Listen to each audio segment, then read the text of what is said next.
അട്ടപ്പാടിയുടെ യഥാർത്ഥ പ്രശ്നങ്ങൾ എന്ത് എന്നുള്ളതിനെക്കുറിച്ച് ചർച്ച ചെയ്യുന്നതിന് വേണ്ടി നമ്മോടൊപ്പം ഇന്ന് ഇവിടെ പങ്കെടുക്കുന്നത് തമ്പ് എന്ന ആദിവാസി സംഘടനയുടെ ഡയറക്ടറായിട്ടുള്ള ശ്രീ രാജേന്ദ്ര പ്രസാദ് ഉണ്ട്.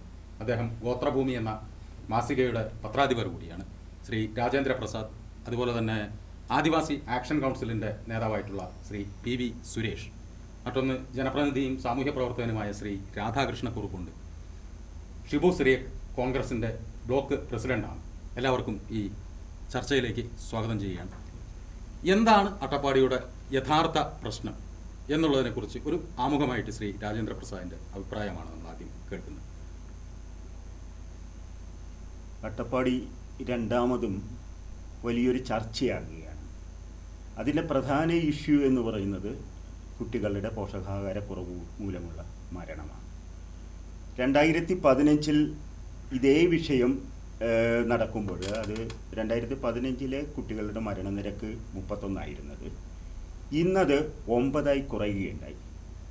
ഈ ഇഷ്യൂവിനെ നമ്മൾ നോക്കിക്കാണേണ്ടത് ഇതൊരു മെഡിക്കൽ ഇഷ്യൂ മാത്രമല്ല എന്നുള്ള ലെവലിലാണ്. ഇതൊരു സാമൂഹ്യ ഇഷ്യൂ കൂടിയായിട്ട് വേണം നമ്മൾ ഇതിനെ നോക്കിക്കാണാൻ. എന്തുകൊണ്ടാണ് അങ്ങനെ പറയാൻ കാരണമെന്ന് വെച്ചാൽ, ഈ ഒരു പ്രശ്നമുണ്ടാകുമ്പോൾ അല്ലെങ്കിൽ കുഞ്ഞുങ്ങളുടെ മരണമുണ്ടാകുമ്പോൾ അതിനെ 2 തരത്തിൽ നമ്മൾ കാണേണ്ടതുണ്ട്. അട്ടപ്പാടിയെ സംബന്ധിച്ച് നടന്ന എല്ലാ പഠനങ്ങളും, ഇപ്പോൾ തമ്പ് നടത്തിയ പഠനമായിക്കോട്ടെ, ഡോക്ടർ ഇക്ബാലിൻ്റെ പഠനമായിക്കോട്ടെ, യുനൈസെഫിൻ്റെ പഠനമുണ്ട്, ന്യൂട്രീഷൻ ഫൗണ്ടേഷൻ ഓഫ് ഇന്ത്യയുടെ പഠനമുണ്ട്, അതുപോലെ തന്നെ കാലിക്കറ്റ് മെഡിക്കൽ കോളേജിൻ്റെ പഠനമുണ്ട്. ഈ പഠനങ്ങളിലെല്ലാം പറഞ്ഞിരിക്കുന്നത് 2 കാര്യത്തിലുള്ള ഇടപെടലുകൾ അനിവാര്യമാണെന്നാണ്. അതിൽ പ്രധാനപ്പെട്ട ഒരു കാര്യം, ആദ്യത്തെ കാര്യം എന്ന് പറയുന്നത് മരുന്നും ഭക്ഷണവും കൊടുക്കുക എന്നുള്ളതാണ്. അത് 2015 അത് തന്നെ ചെയ്യുകയുണ്ടായി.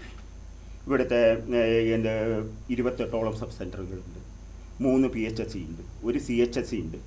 അതുപോലെ തന്നെ 3ഓളം സബ് സെൻറ്റേഴ്സ് ITDPയുടെ കീഴിലുണ്ട്. അതുപോലെ തന്നെ ഹെൽത്തിൻ്റെയും ഹോമിയോപ്പതിയുടെയും കീഴിലുള്ള നല്ലൊരു സ്ട്രെങ്ത്ത്, ആരോഗ്യ മേഖലയിൽ നല്ലൊരു സ്ട്രെങ്ത്ത് ഇവിടെയുണ്ട്. 15 ശേഷം സെൻട്രൽ ഗവൺമെൻറ്റിൻ്റെയും സ്റ്റേറ്റ് ഗവൺമെൻറ്റിൻ്റെയും നല്ല ഇടപെടലുകൾ ഉണ്ടായിട്ടുണ്ട്. ഏകദേശം 490 കോടി രൂപയുടെ പ്രോജക്റ്റാണ് അന്ന് പ്രഖ്യാപിക്കപ്പെട്ടത്. ബഹുമാന്യനായ ജയറാം രമേശ് വന്നിട്ട് 125 കോടി രൂപയുടെ കുടുംബശ്രീയുടെ, ആദിവാസി ഗോത്രങ്ങൾക്ക് വേണ്ടി മാത്രമുള്ള കുടുംബശ്രീയുടെ കാര്യമായിട്ട് ഒരു 125 കോടി രൂപയുടെ പ്രോജക്റ്റ്. അതുപോലെ തന്നെ TKA നായർ, അന്നത്തെ പ്രധാനമന്ത്രിയുടെ ഉപദേഷ്ടാവായ TKA നായർ വന്നിട്ട് അതിൻ്റെ 168 കോടി രൂപയുടെ ഗ്രാമീണ റോഡ് നിർമ്മാണ പദ്ധതി, അതുപോലെ തന്നെ കുടിവെള്ള പദ്ധതി, അദ്ദേഹത്തിൻ്റെ 12 നിർദ്ദേശങ്ങളുണ്ട്, ചീഫ് സെക്രട്ടറിക്ക് അയച്ച നിർദ്ദേശങ്ങൾ. അതിൽ അദ്ദേഹം 6ാമതായി പറഞ്ഞ ഏറ്റവും പ്രധാനപ്പെട്ട നിർദ്ദേശം അന്യാധീനപ്പെട്ട ഭൂമി തിരിച്ചു കൊടുക്കാൻ 6 മാസത്തിനുള്ളിൽ തിരിച്ചു കൊടുക്കുക എന്നുള്ളതായി. അതിലൊന്നും നമുക്ക് നിലപാടെടുക്കാൻ കഴിഞ്ഞിട്ടില്ല. ഇത് എന്ന് പറഞ്ഞത് ഞാൻ ആദ്യം പറഞ്ഞതുപോലെ ഇതൊരു മെഡിക്കൽ ഇഷ്യൂ എന്നുള്ള നിലയിൽ ആദ്യം നമുക്ക് മരുന്ന് കൊടുക്കേണ്ടിയിരിക്കുന്നു. അതിനു വേണ്ടിയാണ് ഹെൽത്ത് സിസ്റ്റം ഡെവലപ്പ് ചെയ്യാൻ കുറേയെല്ലാം കഴിഞ്ഞിട്ടുണ്ട്. 28 CFCയിലെ ഡെവലപ്മെൻറ്റിന് വേണ്ടിയുള്ള, വികസനത്തിന് വേണ്ടിയുള്ള കാര്യങ്ങളെല്ലാം നടത്താൻ കഴിയും.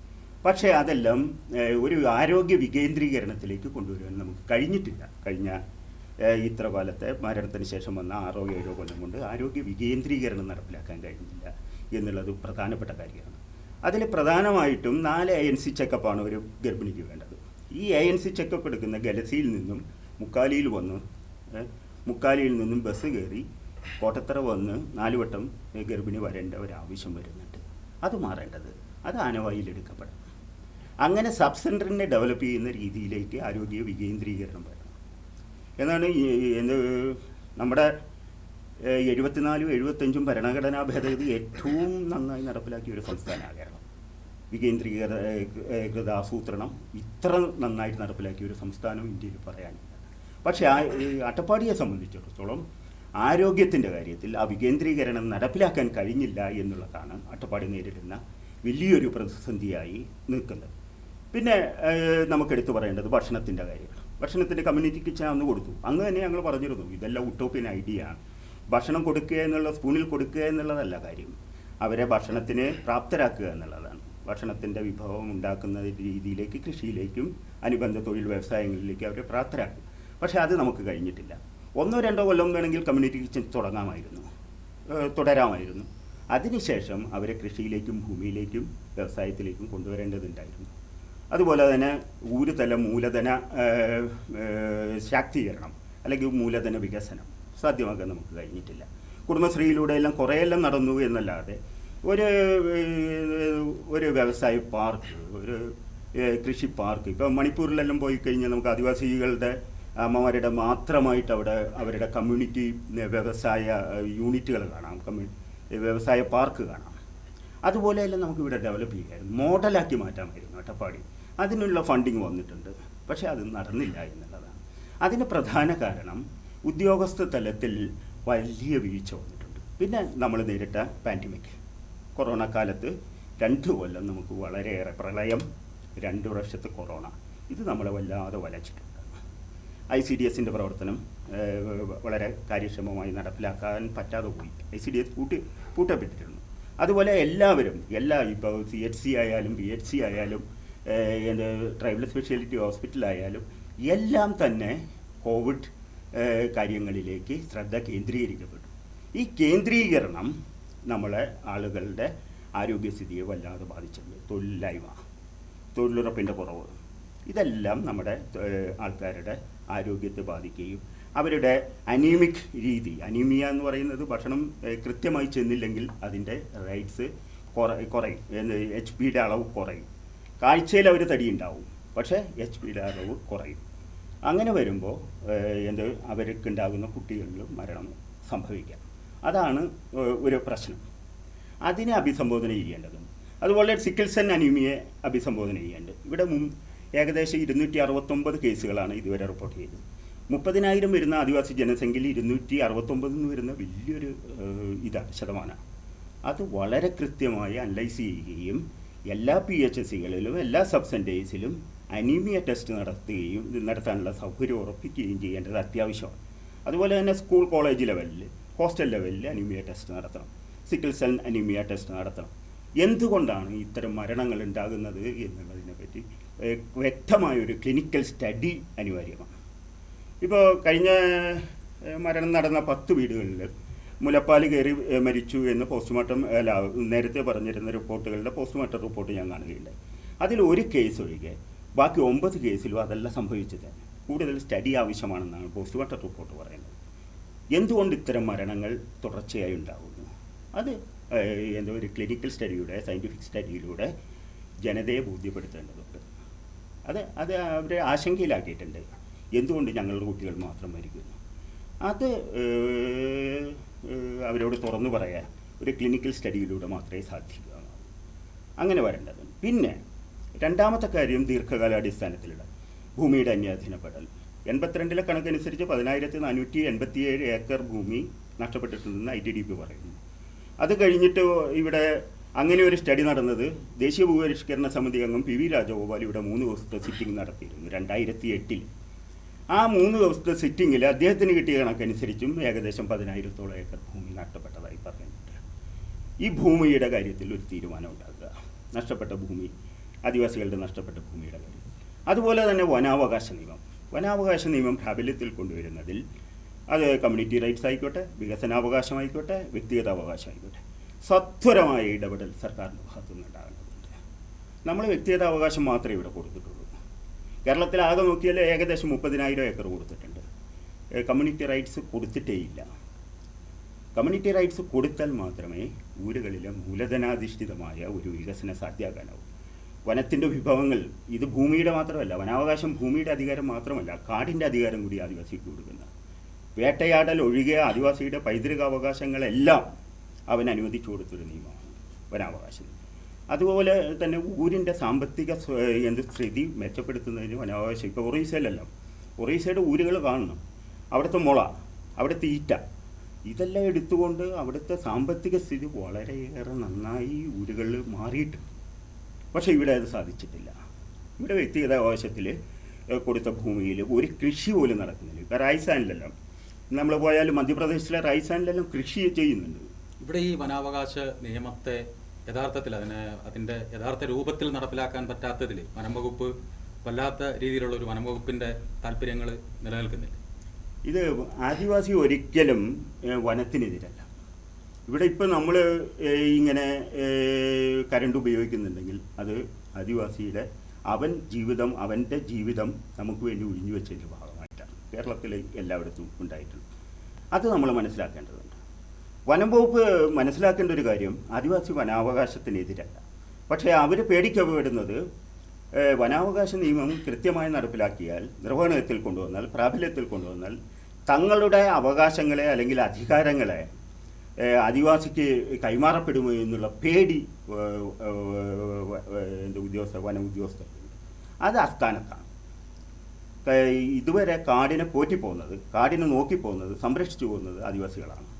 അത് മുഖവിലക്കെടുക്കുവാനും അതിനെ മാനിക്കാനുമുള്ള ആർജവത്വം വനവകുപ്പ് കാണിക്കേണ്ടതുണ്ട്. അതാണ് എടുത്തു പറയേണ്ടത്. ഇവിടെ തന്നെ 437 കേസുകൾ DFO ഒപ്പിടാതെ മാറ്റിവെച്ചിരിക്കുകയാണ്. അത് ഒരിക്കലും അംഗീകരിക്കാൻ പറ്റുന്നതല്ല. എത്രയും പെട്ടെന്ന് അത് കൊടുക്കാനുള്ള അവസരം, അത് ആദിവാസിക്ക് കൊടുക്കാനുള്ള അവസരം, അവൻ്റെ കൈവശരേഖ കൊടുക്കാനുള്ള അവസരം DFO അടക്കമുള്ള അധികാരികൾ മുന്നോട്ട് വന്ന് ചെയ്യണമെന്നാണ് ഞങ്ങൾക്ക് പറയാനുള്ളത്. പ്രത്യേകിച്ചും ഇത്തരം മരണം നടക്കുന്ന ഒരു സാഹചര്യം. ഈ ഒരു വിഷയത്തിൽ ശ്രീ PV സുരേഷ്, നമുക്ക് കമ്മ്യൂണിറ്റി കിച്ചൺ പോലുള്ള സംവിധാനമാണ് ഒരു ശിശുമരണം എന്ന് പറഞ്ഞ് എന്തെങ്കിലും ഒരു വിഷയം ഉണ്ടാകുമ്പോൾ ഏറ്റവും ആദ്യം സർക്കാർ കൊണ്ടുവരുന്ന അല്ലെങ്കിൽ സന്നദ്ധ സംഘടനകൾ കൊണ്ടുവരുന്ന ഒരു പദ്ധതി എന്ന് പറയുന്നത് കമ്മ്യൂണിറ്റി കിച്ചൺ. കാരണം ശിശുമരണം എന്ന് പറയുമ്പോഴേക്കും അതിനെ പട്ടിണി എന്ന സമവാക്യത്തിലേക്ക് കൊണ്ടുവന്ന് ചുരുക്കുകയും പട്ടിണിയാണ് പ്രശ്നം, അതിന് ഭക്ഷണം ചോറും സാമ്പാറും കൊടുത്താൽ തീരുന്നു എന്ന് പറയുന്ന ഒരവസ്ഥയുണ്ട്. യഥാർത്ഥത്തിൽ ആദിവാസികൾക്ക് കമ്മ്യൂണിറ്റി കിച്ചൺ എന്ന് പറയുന്ന സംവിധാനം ആവശ്യമുണ്ട്. ഈ അട്ടപ്പാടിയിൽ ആദിവാസികളുടെ സർവ്വവിധ സർവൈവൽ റൈറ്റ്സ്, അതിജീവന അധികാരങ്ങളെ അല്ലെങ്കിൽ അവരുടെ അതിജീവന കേന്ദ്രങ്ങളെയെല്ലാം നശിപ്പിച്ചു. നമുക്കറിയാം, അട്ടപ്പാടിയിൽ 20,000 ഏക്കർ ഭൂമിയാണ് കൂപ്പുവട്ടം കൊടുത്തിട്ടുള്ളത്. ശരിക്കും അട്ടപ്പാടിയുടെ കാലാവസ്ഥ വ്യതിയാനത്തിൻ്റെ തുടക്കം ഏകദേശം 1960-70 കാലഘട്ടങ്ങളിലാണ്. കിഴക്കൻ അട്ടപ്പാടി നമുക്കറിയാം മരുഭൂവൽക്കരിക്കപ്പെട്ട ഒരു പ്രദേശമാണ്. എനിക്കൊന്ന് ഹാർട്സിൻ്റെ പദ്ധതി അടക്കം രാധാകൃഷ്ണൻ സാറുണ്ട്. ഹാർട്സിൻ്റെ പദ്ധതി അടക്കം അട്ടപ്പാടി മരുഭൂവൽക്കരിക്കപ്പെട്ടതിൻ്റെ ഭാഗമായിട്ട് ശരിക്കും കൊണ്ടുവന്നു. 219 കോടിയാണ് അട്ടപ്പാടിയിൽ ഹാർട്സ് വഴി ചെലവാക്കപ്പെട്ടിട്ടുള്ള പണം. ഈ പൂർവികമായി പാരമ്പര്യ കൃഷി, ആദിവാസി എന്ന് പറഞ്ഞു കഴിഞ്ഞാൽ ഹെൽത്ത് എന്ന് പറയുന്നത് അവരുടെ പ്രൈഡ് എന്നും, ഹെൽത്ത് എന്ന് പറയുന്ന അവരുടെ ഐഡന്റിറ്റിയും അഗ്രികൾച്ചർ എന്ന് പറയുന്ന അവരുടെ പ്രൈഡാണ്. ശരിക്കും ഒരു കാർഷിക സമ്പന്നമായിട്ട് സംസ്കാരത്തിന്റെ വക്താക്കളായിരുന്നു അട്ടപ്പാടിയിൽ ആദിവാസി സമൂഹം. ഈ പാരമ്പര്യ കൃഷികളെ ആശ്രയിച്ചത് അവർ പൂർണ്ണമായിട്ടും കാലാവസ്ഥയെ ആശ്രയിച്ചുകൊണ്ടാണ്. കാരണം അവരുടെ എല്ലാ കൃഷികളും കൃത്യമായി കാലാവസ്ഥയെ ആശ്രയിച്ചുകൊണ്ട് നടന്നിട്ടുള്ള കൃഷി രീതികളായിരുന്നു. ആ കാലാവസ്ഥ ആശ്രയമായിട്ടുള്ള പാരമ്പര്യ കൃഷികളെ ശരിക്കും ഇവിടെ തച്ചുടച്ചത് അന്യായമായി ഇവിടെ നടന്നിട്ടുള്ള കൂപ്പുവട്ടാണ്. ആ 20,000 ഹെക്ടർ ഭൂമിയിൽ വീണ്ടും അവർ വനവൽക്കരണം നടപ്പിലാക്കി പ്രകൃതി റീഹാബിലിറ്റി കൃത്യമായി പരിപാലിച്ചിട്ടില്ല. ആ 20,000 ഏക്കർ ഭൂമി വനം വെട്ടി. നമുക്കറിയാം, പുതൂര് ഭാഗത്തൊക്കെ ഇന്ന് കാണുന്ന ഡില്ലി മുള്ളെന്ന് പറയും. ശരിക്കും ഒരു പേരുണ്ട് അവിടുത്തെ മുള്ളുകളുടെ ഡില്ലി മുള്ളെന്നാണ് ആദിവാസികൾ പൊതുവെ പറയാറുള്ളത്. ഈ ഡില്ലി മുള്ളുകൾ ശരിക്കും ഫോറസ്റ്റ് ഡിപ്പാർട്ട്മെന്റ് പ്ലാന്റ് ചെയ്താണ് വന്നതല്ല. ഈ നമ്മുടെ അട്ടപ്പാടി പോലെയുള്ള ഇത്രയും ഊഷരമായിട്ടുള്ള അല്ലെങ്കിൽ നല്ല ജൈവവളമുള്ള പ്രകൃതി സമ്പന്നമായ പുഴകളും തോടുകളും മഴ കൊണ്ട് സമ്പന്നമായ ഒരു പ്രദേശത്ത് എങ്ങനെയാണ് മരുഭൂമികളിൽ സമാനമായി വളരുന്ന മരങ്ങൾ ഇവിടെ വളർന്നത്? അത് ആസൂത്രിതമായി ഇവിടെ ഒരു കാലഘട്ടത്തിൽ വനം വകുപ്പ് ഇവിടെ ഫ്ലോട്ട് ചെയ്ത് ശരിക്കും അവർ പ്ലാന്റ് ചെയ്തു എന്ന് തന്നെ പറയാം. ഈ പുതൂര് എടുത്തു കഴിഞ്ഞാലും പുതൂരിലൊന്നും ശരിക്കും ഒരു 60-70 കാലഘട്ടങ്ങളിൽ ഉച്ച സമയം പോകാൻ പറ്റില്ല. കൊട്ട വഞ്ചി തുറഞ്ഞിട്ടാണ് അങ്ങോട്ടേക്ക് യാത്രയായിരുന്നു. അതായത് ഒരു ഉച്ച സമയത്ത് പോലും നമുക്ക് സൂര്യപ്രകാശം കാണാൻ കഴിയാത്ത നിബിഡ വന പ്രദേശമായിരുന്നു. ഇത്തരം സമ്പന്നമായ ഒരു കാർഷിക സംസ്കാരത്തിനെ ആശ്രയിച്ചിരുന്ന, ആരോഗ്യ സമ്പത്ത് നേടിയിരുന്ന അവരുടെ മറ്റൊരു ശരിക്കും കുടിൽ വ്യവസായം എന്ന് പറയുന്ന അല്ലെങ്കിൽ ഒരു പ്രധാന സ്വയം പര്യാപ്തത സംവിധാനം എന്ന് പറയുന്നത് കാലി സമ്പത്താണ്. ഈ വനം വെട്ടി വെളിപ്പിച്ചു, പ്രകൃതിയിൽ നിന്നുള്ള ആശ്രയത്വം കുറഞ്ഞു, കാലി സമ്പത്തുകളെല്ലാം അന്യം നിന്നുപോയി. അവരുടെ ശരീരത്തേക്ക് കിട്ടേണ്ടിരുന്ന പൂർണ്ണമായ പോഷകാഹാരങ്ങൾ, പ്രകൃതിയിൽ നിന്ന് കിട്ടി, വനത്തിൽ നിന്ന് കിട്ടിക്കൊണ്ടിരുന്ന ഇലക്കറികൾ, അതേപോലത്തെ തേന്, ഇത്തരം പ്രകൃതി വിഭവങ്ങൾ ഇവർക്ക് അന്യം നിന്ന് പോയതാണ് ശരിക്കും ആരോഗ്യ ശോഷണം. ആ ഒരു ജനാധിപത്യവൽക്കരണത്തിന്റെയും വികേന്ദ്രീകരണത്തിന്റെയും ഇന്നത്തെ ഒരു ഡെവലപ്മെന്റ് എന്ന് പറയുന്നതാണ് കമ്മ്യൂണിറ്റി കിച്ചൺ. ശരിക്കും കമ്മ്യൂണിറ്റി കിച്ചൺ ആദിവാസികളെ സംബന്ധിച്ചൊരു 2013 അന്ന് റിപ്പോർട്ട് ചെയ്യപ്പെട്ട 31 ശിശുക്കൾ, ശരിക്കും ശിശുമരണം അന്ന് ഇൻഫന്റ് ഡെത്ത് എന്ന് പറയുന്നത് 33 ആണെങ്കിൽ അന്ന് അബോർഷൻ കേസുകൾ 78ആണ്. അതായത് 5 മാസവും 6 മാസവും പ്രായമുള്ള കുട്ടികൾ ഒരു ഗർഭിണിയായ അമ്മയുടെ ഗർഭസ്ഥ അവസ്ഥയിൽ തന്നെ മരിച്ച കുട്ടികളുടെ എണ്ണം 78ആണ്. ശരിക്കും 100-150 കൂടുതൽ മരണം അന്ന് നടന്നിട്ടുണ്ട്. ആ ഒരു സാഹചര്യത്തിനെ അതിജീവിക്കാൻ കമ്മ്യൂണിറ്റി കിച്ചൺ, അതായത് സമൂഹ അടുക്കള എന്ന് പറയുന്നത് സ്റ്റേറ്റ് ഗവൺമെന്റിന്റെ റൊട്ടീൻ പ്രൊജക്റ്റാണ്. സ്റ്റേറ്റ് ഗവൺമെന്റ് തുടർന്ന് വന്നിരുന്ന ഒരു പദ്ധതി.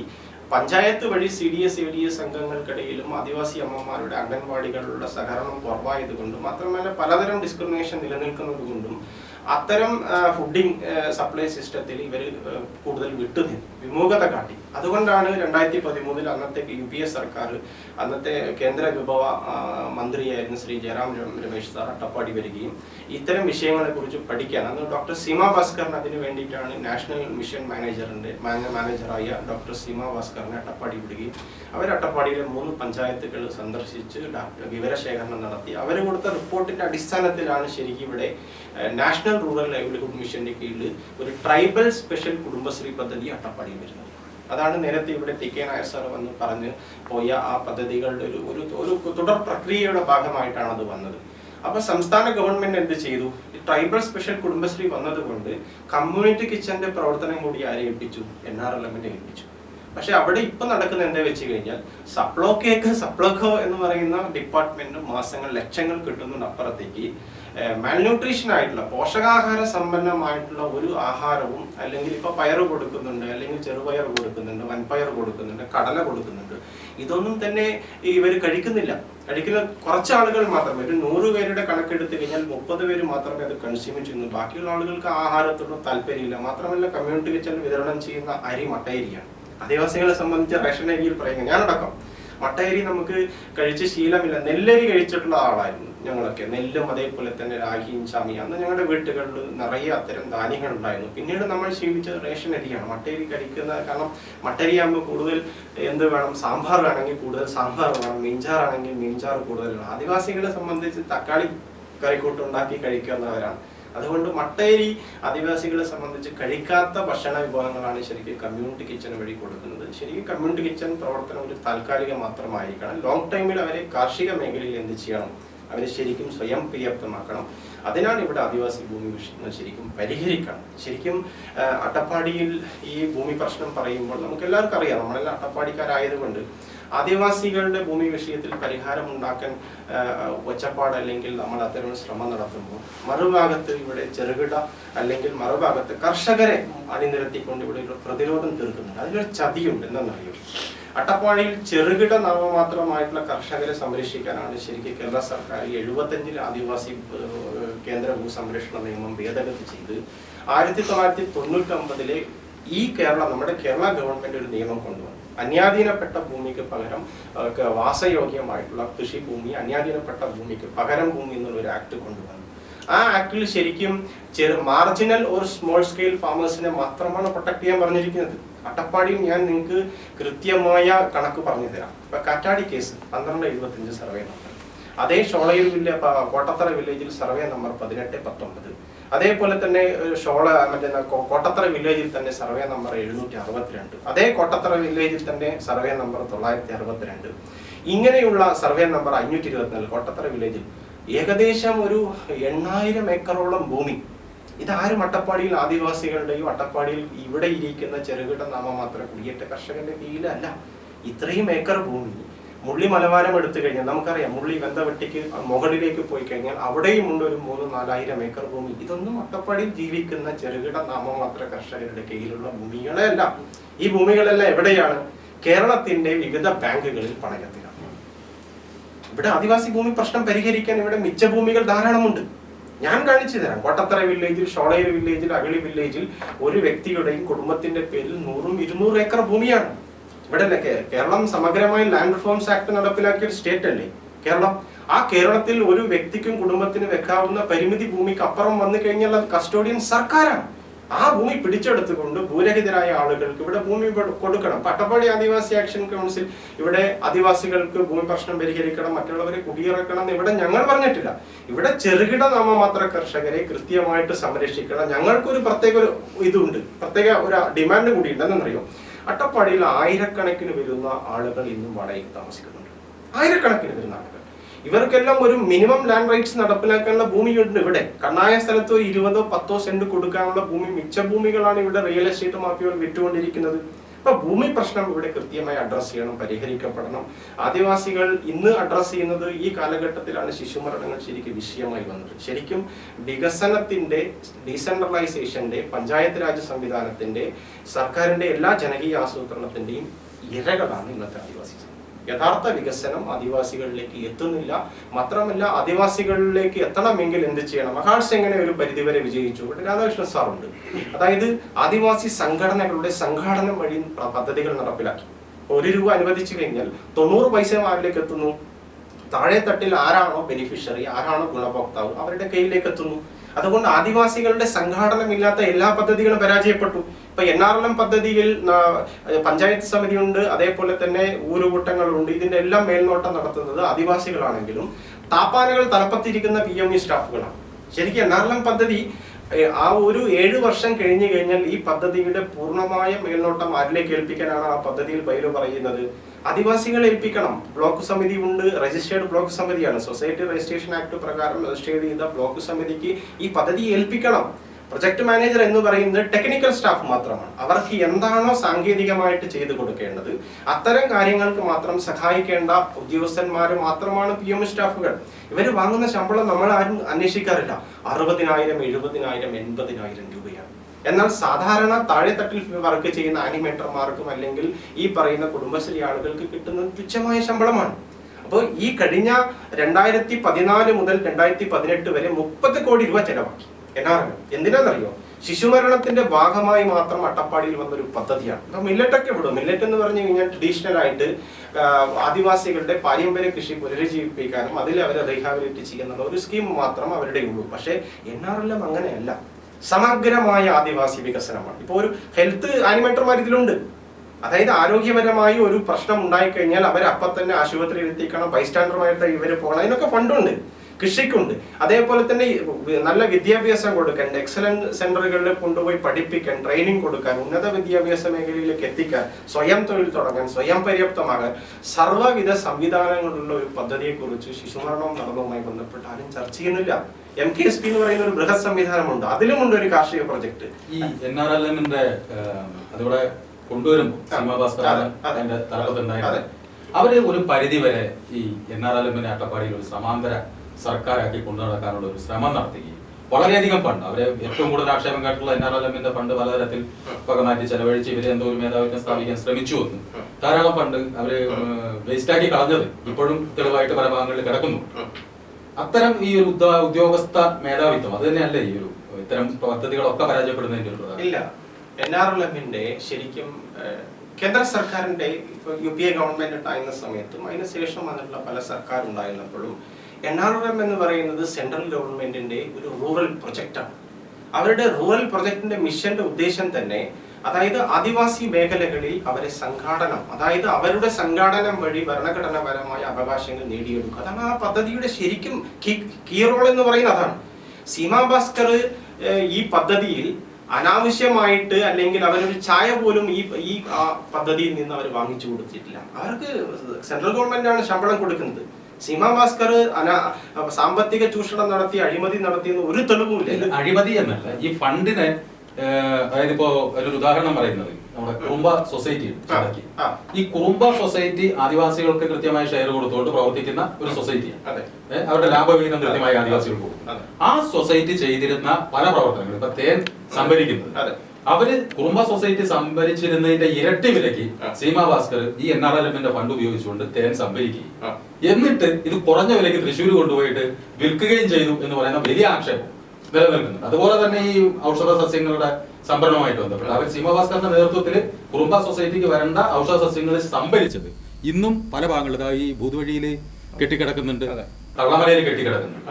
അപ്പൊ സീമാ ഭാസ്കർ അഴിമതി എന്നല്ല, പക്ഷെ അവരെന്തോ ആകാൻ വേണ്ടി ശ്രമിച്ച് ഈ ഫണ്ടിനെയൊക്കെ വേറെ രൂപത്തിൽ പല ഭാഗങ്ങളിൽ ദുർവിനിയോഗം ചെയ്തു എന്നുള്ള ഒരു ആശയം. അല്ല, അത് എനിക്ക് തോന്നുന്നത് ശരിക്കും അവരുടെ കാലയളവിലെ ഓഡിറ്റ് റിപ്പോർട്ട് വായിച്ചു കഴിഞ്ഞാൽ ഏറെക്കുറെ കാര്യങ്ങൾ പിടികിട്ടും. ഈ കുറുമ്പ സൊസൈറ്റിയുമായി ബന്ധപ്പെട്ടിട്ടുള്ള കാര്യങ്ങൾ, ഈ കുറുമ്പ സൊസൈറ്റി ശരിക്കും പെട്ടിത്തേനാണ്. അതായത് തേൻ വളർത്തലാണ്, വളർത്തൽ വഴി ശേഖരിക്കുന്ന സംഭരണമാണ്. മറിച്ച് ഈ തേൻ വളർത്തലല്ലാത്ത തേനുകൾ, കാട്ടുതേൻ സീസൺ ആയി കഴിഞ്ഞാൽ കാട്ടിൽ നിന്ന് കിട്ടുന്ന തേനുകളുണ്ട്. അത് ശരിക്കും കുറുമ്പ സൊസൈറ്റി ഇപ്പോൾ ഒരു വലി തേനിന് ഒരു 2 വർഷം മുമ്പ് 300-350 രൂപയായിരുന്നു. പക്ഷെ കാട്ടിൽ നിന്ന് സംഭരിക്കുന്ന തേൻ, നേരിട്ട് കാട്ടിൽ നിന്ന് സംഭരിക്കുന്ന തേനുകൾ 1 കിലോയ്ക്ക് 800-900-1000 രൂപ വിലയുണ്ട്. അപ്പൊ അവര് കർഷകർക്ക് നേരിട്ട് ബെനിഫിഷ്യറി ആക്കിക്കൊണ്ട് അവര് സംഭരിക്കുന്ന, അവര് തന്നെയാണ് പണമിടപാട് നടത്തുന്നത്. ഈ NRLM പ്രൊജക്റ്റില് ബ്ലോക്ക് സമിതിയും പഞ്ചായത്ത് സമിതിയും ഉണ്ട്.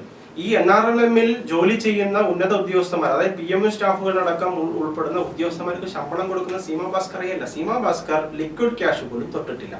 അത് അവർക്ക് നെഫ്റ്റ് വഴി ഈ പണം ട്രാൻസാക്ഷൻ ചെയ്യുന്നു. അവര് നടത്തിയത്, ഞാൻ നേരത്തെ പറഞ്ഞല്ലോ, NRLM-ന്റെ ഉദ്ദേശം തന്നെ ആദിവാസികൾക്കിടയിലുള്ള സംഘാടനം. എന്തിനാണെന്നറിയോ? ഇപ്പോൾ നമുക്ക് കേരളത്തിൽ ഏറെക്കുറെ അത് കുറവാണ്. ഇവിടെ ഊതിവീർപ്പിച്ച മാവോയിസ്റ്റ് കെട്ടുകഥകൾക്കപ്പുറത്തേക്ക് നമുക്കറിയാം ഈ നോർത്ത് ഈസ്റ്റിലേക്ക്, അതേപോലെ നോർത്ത് ഈസ്റ്റ് അല്ല, സൗത്ത് ഇന്ത്യയിലേക്ക് പോയി കഴിഞ്ഞാൽ ജാർഖണ്ഡ്, ഛത്തീസ്ഗഡ്, ഒറീസ ഇങ്ങനെയുള്ള സംസ്ഥാനങ്ങളിൽ, അതേപോലെ തന്നെ ഇന്ദിരാ സർക്കാരിന്റെ കാലഘട്ടങ്ങളിൽ നക്സൽ പ്രവർത്തനങ്ങൾ വളരെ വ്യാപകമായിരുന്നു, സർവ്വവ്യാപകമായിരുന്നു രാജ്യങ്ങളിൽ. അതിനൊരു പ്രധാന കാരണം ആദിവാസി മേഖലകളിലെ അടിസ്ഥാന സൗകര്യ വികസനങ്ങളും സർക്കാർ അനുവദിക്കുന്ന ഫണ്ടുകളും അവരിലേക്ക് എത്താതെ ഇടനിലക്കാരെ ചൂഷണം ചെയ്തു. ഇത്തരം സംവിധാനങ്ങളാണ് എന്ത് ചെയ്തത്? ആദിവാസി മേഖലകളിലെ നക്സൽ അതേപോലെ തന്നെ മാവോയിസ്റ്റ് പ്രവർത്തനങ്ങൾ എന്ത് ചെയ്തത്? കൂടുതൽ സർവ്വവ്യാപകമായി മാറിയത്. അത്തരം മേഖലകളിലേക്ക് വികസനം നേരിട്ടെത്തിക്കുവാനും അവരുടെ സംഘാടനം വഴി സർക്കാർ അനുവദിക്കുന്ന വികസന പദ്ധതികളുടെ ഗുണഭോക്താക്കളും ആ മേഖലയെ സ്വയം പര്യാപ്തമാക്കുക എന്നുള്ള ലക്ഷ്യത്തിലൂടെയാണ് NRLM-ന്റെ ഉദ്ദേശം. അത് തന്നെയാണ്. സീമാ ഭാസ്കർ ഒരിക്കലും ഒരു പദ്ധതിക്ക് ബൈലോക്ക് വിരുദ്ധമായി പ്രവർത്തിച്ചിട്ടില്ല. ആ ഓഡിറ്റിംഗ് റിപ്പോർട്ട് എടുത്തു കഴിഞ്ഞാൽ നമുക്കറിയാം, ഒരു സമാന്തര സർക്കാർ അവർ ഉണ്ടാക്കിയിട്ടില്ല. അതായത് ദുർബലമായ ഒരു വിഭാഗത്തിനെ ഭരണഘടനാപരമായി നിങ്ങൾക്ക് ഇന്ന അവകാശങ്ങളുണ്ട്, നീതി നിഷേധിക്കപ്പെടുന്ന ഉദ്യോഗസ്ഥന്മാർക്ക് മുമ്പിൽ പോയി നിങ്ങൾ നീതി ചോദിക്കണം. അത് NRLM-ൽ തന്നെ ഉണ്ട്. ന്യായ സമിതി എന്ന് പറയുന്ന ഒരു സംവിധാനമുണ്ട്. അതായത് ഭൂമി നഷ്ടപ്പെട്ടാലോ അല്ലെങ്കിൽ ഏതെങ്കിലും അട്രോസിറ്റി കേസുകൾ ഉൾപ്പെട്ടാലോ മറ്റുള്ള ഏതൊരു CRPC IPC കോഡിലേക്ക് വരുന്ന ഏതൊരു കേസിലും അവർക്ക് മൂവ്മെന്റ് ചെയ്യാൻ തന്നെ ആ സംവിധാനത്തിൽ പറയുന്നുണ്ട്. ന്യായ സമിതി എന്ന് പറയുന്ന ഒരു സിസ്റ്റം തന്നെയുണ്ട്. ആ സിസ്റ്റം എല്ലാം അവിടെ ബ്രേക്ക് ആക്കി അവർ പോയതിനു ശേഷം അതൊന്നുമില്ല, ആകെ ഒരു കമ്മ്യൂണിറ്റി കിച്ചണിലേക്ക് മാത്രം ചുരുങ്ങി. അതുകൊണ്ട് സംഘാടന വേണം. ആദിവാസി മേഖലയിൽ എന്തുകൊണ്ടാണ് മറ്റുള്ളവരുടെ പദ്ധതികളുടെ ഇരകൾ അല്ലെങ്കിൽ അവർ കൊടുക്കുന്നത് മാത്രം വാങ്ങി യാചകമായിട്ട് ജീവിക്കേണ്ട ഒരു സമൂഹം എന്ന് ചിന്തിക്കുന്നതിന് പകരം നിങ്ങളത് നടപ്പിലാക്കാൻ കാര്യശേഷിയും പ്രാപ്തരായിട്ടുള്ള മുഖ്യധാരയിലേക്ക് നിങ്ങൾ വളർന്നു വരണമെന്ന് ആരും ചിന്തിക്കാത്തതാണ് ഇവിടെ പ്രശ്നം. അത് അവർ കേപ്പബിൾ ആക്കി. NRLM വഴി, സംഘാടനം വഴി, അമ്മമാരെ ശക്തിപ്പെടുത്തി, പദ്ധതി വഴി ആദിവാസി സമൂഹത്തെ വിജിലന്റ് ആക്കി, അവർക്ക് ചോദിക്കാനുള്ള കാര്യങ്ങൾ നേരിട്ട് അവരെ കൊണ്ട് ഇടപെടുത്തി കാര്യങ്ങൾ ചോദിപ്പിച്ചു. അതാണ് അവർക്കെതിരെ പഴി പറഞ്ഞ കുറ്റം. അവർ പോയതിനു ശേഷം ഈ പദ്ധതി പരാജയപ്പെട്ടല്ലോ. മന്ത്രി തന്നെ പറയുന്നുണ്ട് ഒരു പദ്ധതി നടപ്പിലാകുന്നില്ല എന്ന്. കമ്മ്യൂണിറ്റി കിച്ചൺ 183 ഊരുകൾ ഉണ്ടായി. ഇന്ന് കഴിഞ്ഞ ദിവസം പട്ടികജാതി പട്ടികവർഗ ക്ഷേമസമിതി കിലയിൽ വെച്ച് നടന്നിട്ടുള്ള ആ ഒരു സിറ്റിംഗിൽ പറഞ്ഞത് 122 ചുരുങ്ങുന്നതാണ്. കമ്മ്യൂണിറ്റി കിച്ചൺ വേണ്ട. അത് കാലാനുസൃതമായിട്ട് അവരെ സ്വയം പര്യാപ്തമാക്കി അവരുടെ ഭൂമിയിൽ വിളവ് ഉണ്ടാക്കിക്കൊണ്ട് അവരെ ഭക്ഷ്യ സംസ്കൃതിയിലേക്ക് തിരിച്ചു കൊണ്ടുപോകാനുള്ള, ഉള്ള ഭൂമിയിലെങ്കിൽ കൃഷി ഇറക്കാൻ, അതേപോലെ തന്നെ ശരിക്കും ഇറിഗേഷൻ സംവിധാനങ്ങൾ ചെയ്തു കൊടുക്കുക, വന്യമൃഗങ്ങളിൽ നിന്ന് ശല്യം ഒഴിവാക്കാനായിട്ട് അല്ലെങ്കിൽ അത്തരം ശല്യങ്ങൾ ഉണ്ടെങ്കിൽ അവിടെ കൃത്യമായിട്ടുള്ള ഫെൻസിങ് സംവിധാനങ്ങൾ ചെയ്തു കൊടുക്കുക. അങ്ങനെ കാർഷിക മേഖലയിൽ റീഹാബിലിറ്റേഷൻ ചെയ്തുകൊണ്ട് അവരെ സ്വയം പര്യാപ്തമാക്കി ഘട്ടം ഘട്ടമായിട്ട് പരാശ്രയത്വം അവസാനിപ്പിക്കാം.